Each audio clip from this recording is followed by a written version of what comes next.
नमस्कार बच्चों, आज आप लोगों को अध्याय 2 समाज शास्त्र की संकल्पनाएं और उनका उपयोग, ये अध्याय 2 और टॉपिक है आप लोगों का समूहों के प्रकार। समूहों पर आधारित इस विभाग के अध्ययन से आप जानेंगे कि विभिन्न समाजशास्त्रियों और मनोविज्ञानियों ने समूह को विभिन्न प्रकारों में वर्गीकृत किया है।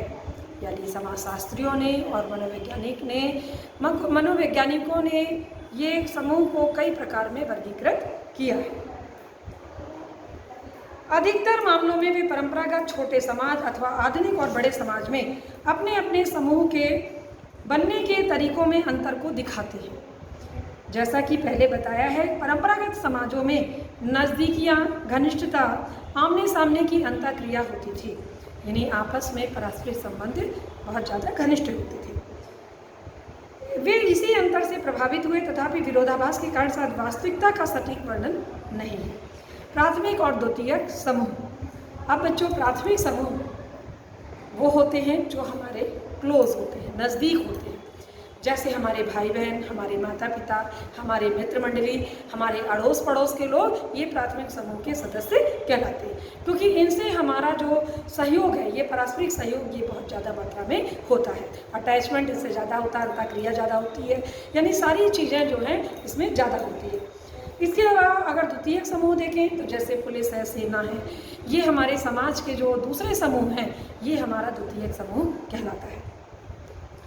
वे समूह जिनसे हम संबंधित होते हैं हमारे लिए समान रूप से महत्वपूर्ण नहीं होते।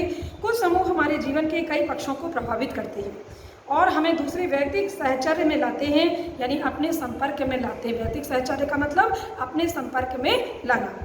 प्राथमिक समूह से तात्पर्य उन एक छोटे समूह से जो घनिष्ठ आमने सामने मेल मिलाप और सहयोग के द्वारा जुड़े होते हैं, जो कि आप लोगों को हमने समझाया।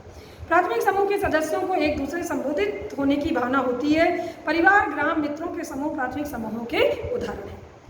द्वितीयक समूह आकार में, प्राथमिक समूह आकार में छोटे होते हैं और द्वितीयक समूह आकार में बड़े होते हैं।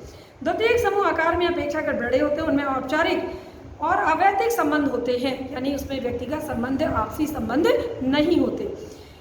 प्राथमिक समूह के व्यक्ति उन्मुख होते हैं, जबकि द्वितीयक समूह के लक्ष्य उन्मुख, यानी केवल अपने लक्ष्य प्राप्ति के लिए उन समूहों की आवश्यकता होती है। द्वितीयक समूह की आवश्यकता केवल अपने लक्ष्य को प्राप्त करने के लिए होती है। विद्यालय, सरकारी कार्यालय, अस्पताल, छात्र संघ और द्वितीयक समूह के उदाहरण हैं। अब द्वितीयक समूह में जैसे आप लोगों ने देखा, प्राथमिक समूह में परिवार, ग्राम, मित्र मंडली, आस पड़ोस के लोग, ये प्राथमिक समूह होते हैं। द्वितीयक समूह के लोग विद्यालय, अस्पताल, छात्र संघ आदि, पुलिस, सेना, ये सब द्वितीयक समूह के उदाहरण हैं। अब समुदाय और समाज अथवा संघ।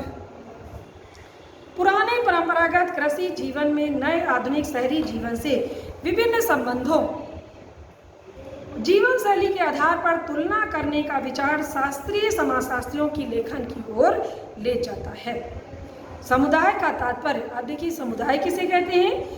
समुदाय से अर्थ मानव संबंधों से है, जो बहुत वैयक्तिक और घनिष्ठ चिर स्थायी होते हैं, यानी व्यक्तिगत संबंध होते हैं, लंबे समय तक चलने वाले संबंध होते हैं, और व्यक्तिगत संबंध होते हैं, और घनिष्ठ यानी बिल्कुल घनिष्ठ मतलब बहुत मित्रतापूर्ण संबंध होते हैं, जहां वह एक व्यक्ति भागीदारी, सच्चे मित्रों अथवा सुसंगठित समूह में भले ही परिवार जितनी नहीं बल्कि परंतु महत्वपूर्ण होती है। ये तो देखा आप लोगों ने समुदाय और समाज। समाज और अथवा संघ। अब समाज अथवा संघ का तात्पर्य हर तरह के समुदाय के विपरीत है। विशेषतः आधुनिक, नगरीय और स्पष्ट अवैधिक, बाहरी, अस्थायी संबंध, यानी जो समुदाय के जो समाज अथवा जो संघ का तात्पर्य हर तरह के समुदाय से विपरीत है, यानी समुदाय, समाज और संघ, इनसे जो संबंध होते हैं वो समुदाय से बिल्कुल विपरीत होते हैं। ये आधुनिक नगरीय जीवन में स्पष्टता अवैधिक, यानी व्यक्तिगत नहीं होते, बाहरी संबंध होते हैं, और अस्थायी होते हैं, यानी लंबे समय तक चलने वाले संबंध नहीं होते। वाणिज्य और उद्योग की आवश्यकता यह है कि एक व्यक्ति व्यवहार दूसरे व्यक्ति से नापातुला, युक्ति संगत, निजी हितों के अनुसार होता है। हम एक दूसरे को जानने की अपेक्षा करार और समझौता करते हैं, यानी हमारे बीच एक करार या समझौता होता है।